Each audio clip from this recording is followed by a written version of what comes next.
we have rather a beautiful lady in our midst. She's done so well for herself as far as movies in Nigeria is concerned. She's an actor and she has starred in quite a good number of them where she killed it, by the way. I'm talking about Esosa Bernard. She's here with us. Good morning, Eso. Hi, good morning. Thank you for joining us. Thank you for having me. I like your hair.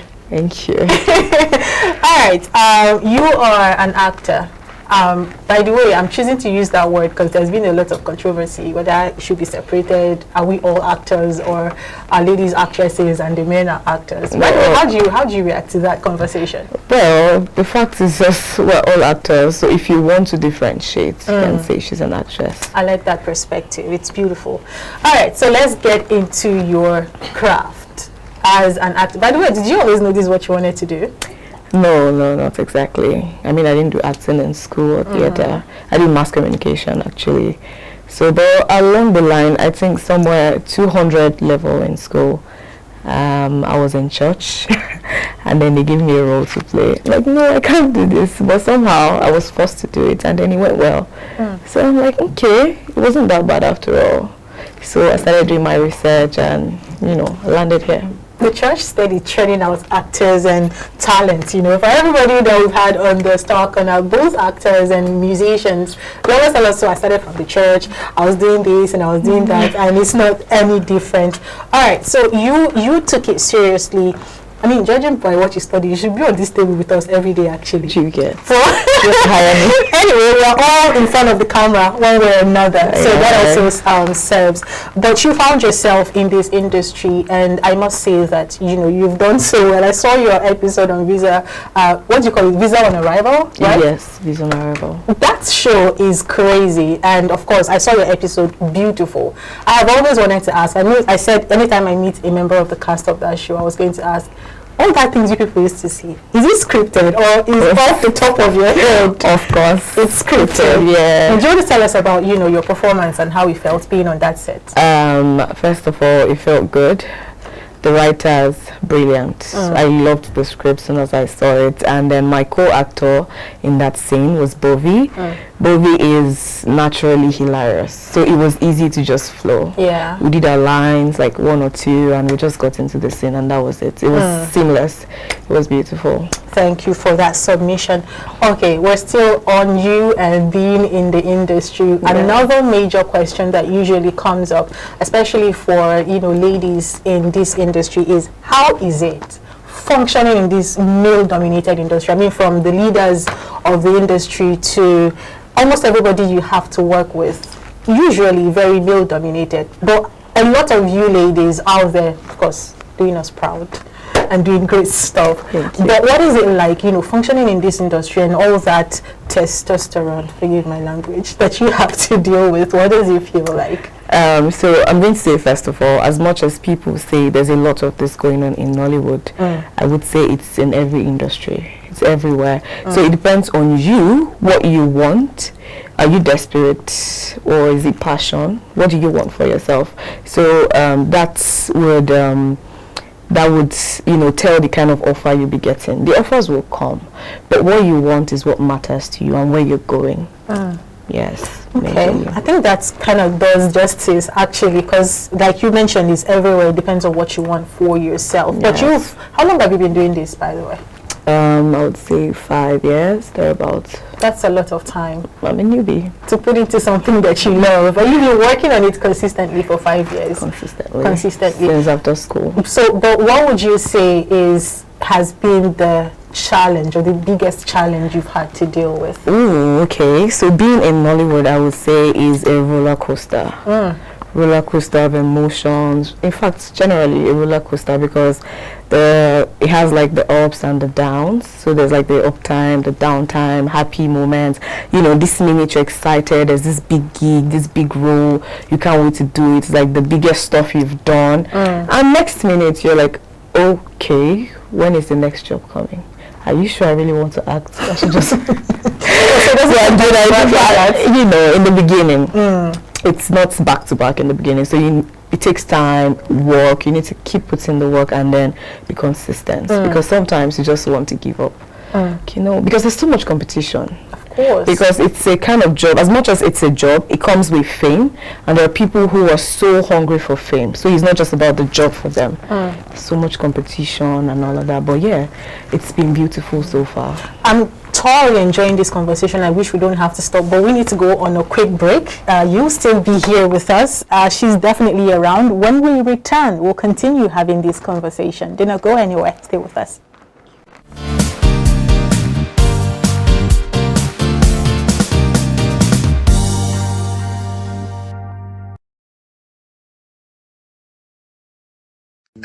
You are avoiding the truth. Why are you avoiding the truth? I am only here for my visa, sir. So please, that's what I'm here for. I mean, we got off on a good note. This, sir, you keep saying is just a pointer to the fact that you don't want to hear the truth. Because as a friend of yours that I am, I owe it to you to tell you the truth, regardless of our friendship. I'm just trying to help you. I don't need your help. Look at me. Do I look like I need your help? I don't need your help.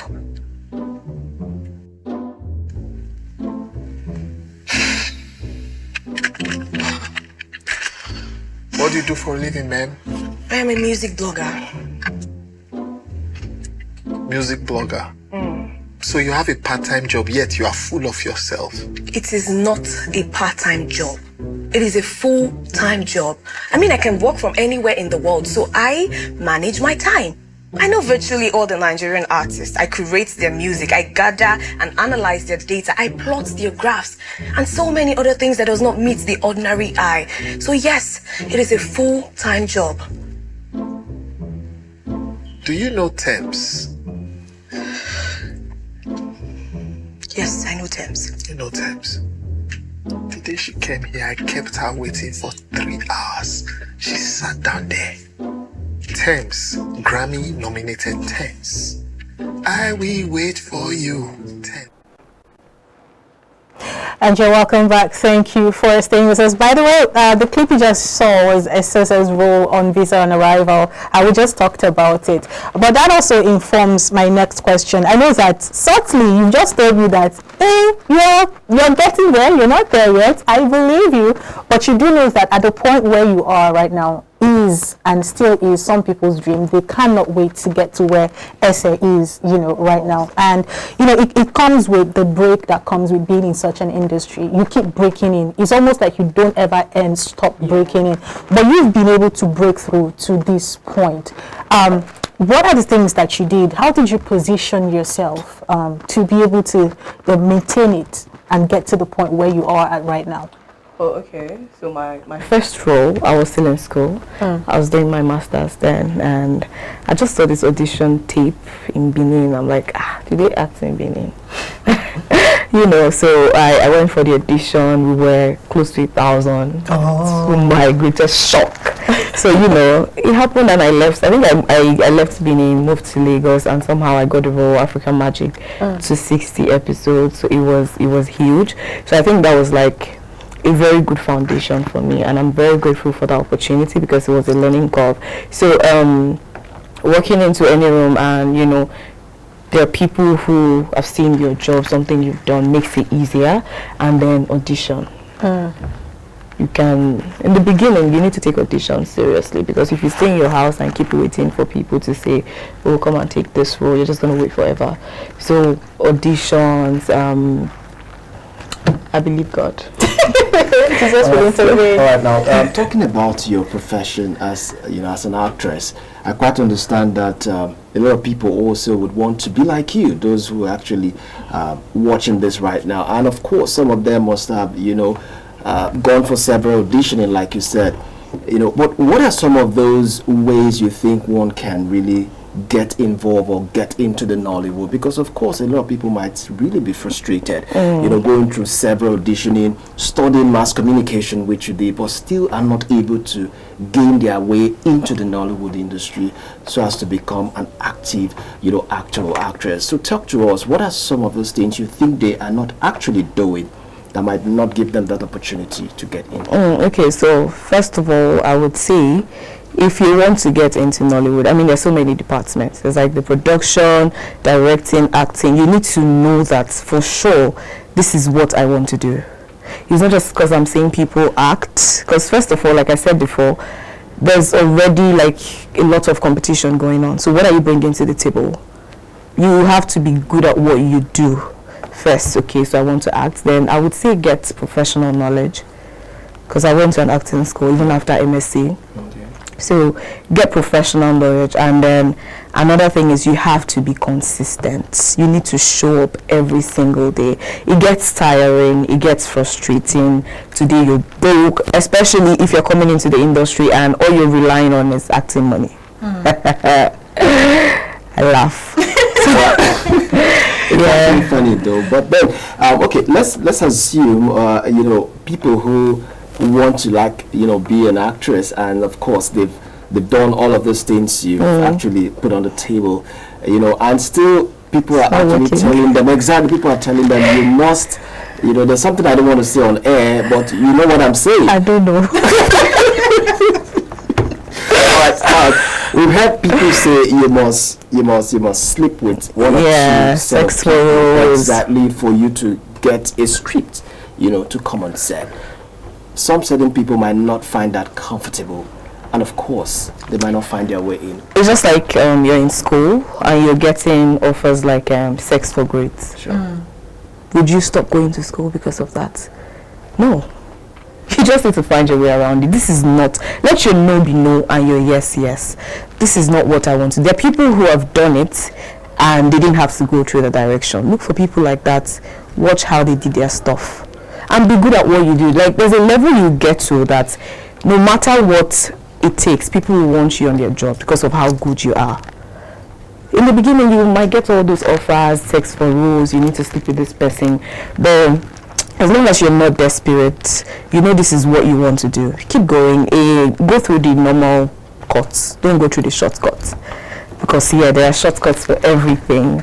But, yeah, basically. All right.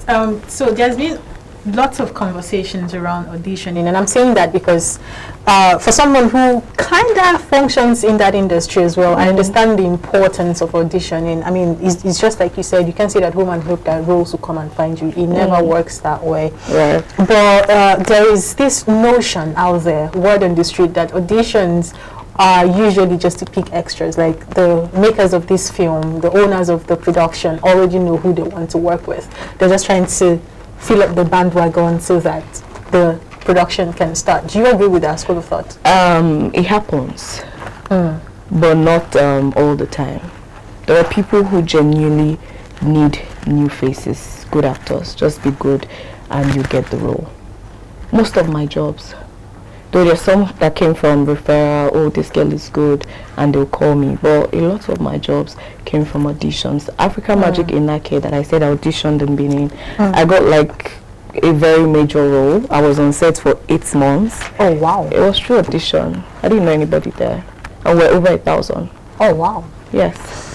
Okay, so I'm looking at your Instagram page and I'm seeing this movie that came out last December, The Pizza Guy. I went to go and check it out, by the way, and it was beautiful work that you guys did there. Thank you. And I'm seeing my friend, actually, former interesting. Beautiful stuff. These are mostly the kind of production I've seen you around. You do these very relatable movies. Stories. And I know that it also goes to tell how you interpret your role. You're very good at that. I must give it to you. I can't take it away.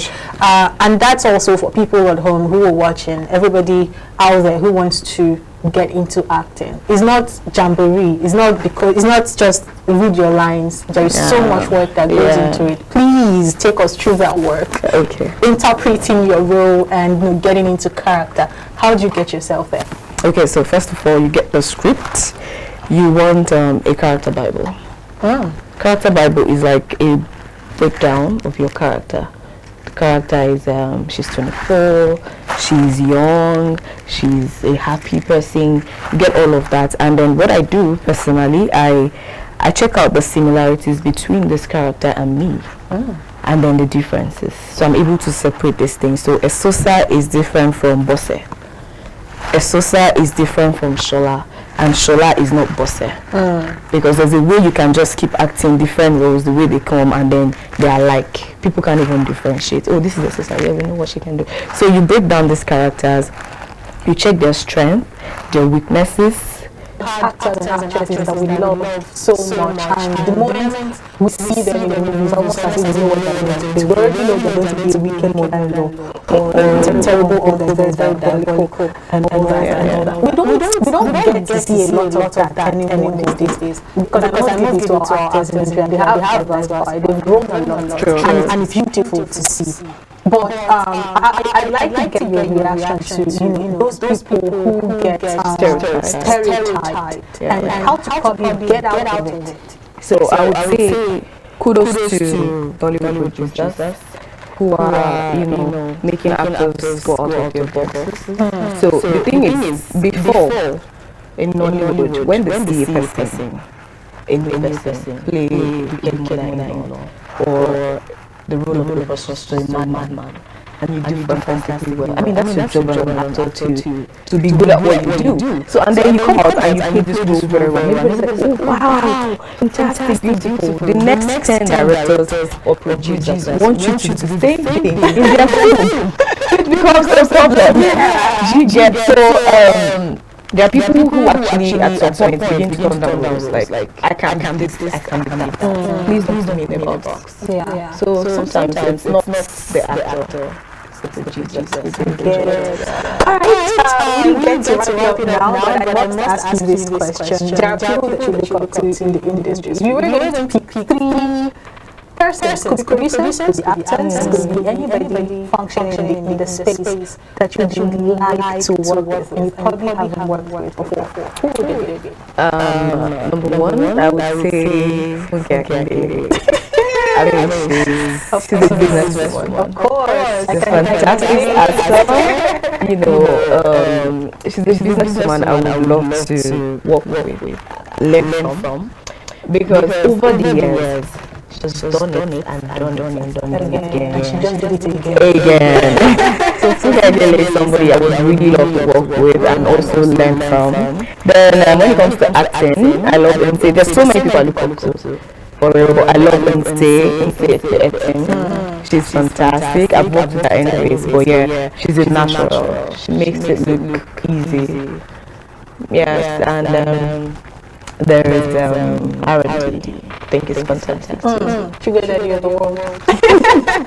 Alright. Thank you so much, Eshe, for coming on the show today. Thank you for having me. Do you have a place where people can go and binge on your work? Let's put it out there. Yeah, just go on YouTube, type Esosa Bernard, iBrandTV, and I have like a couple of jobs coming this year. A lot of my work about the Faith and Fortune coming soon. It's a series. Lots of them.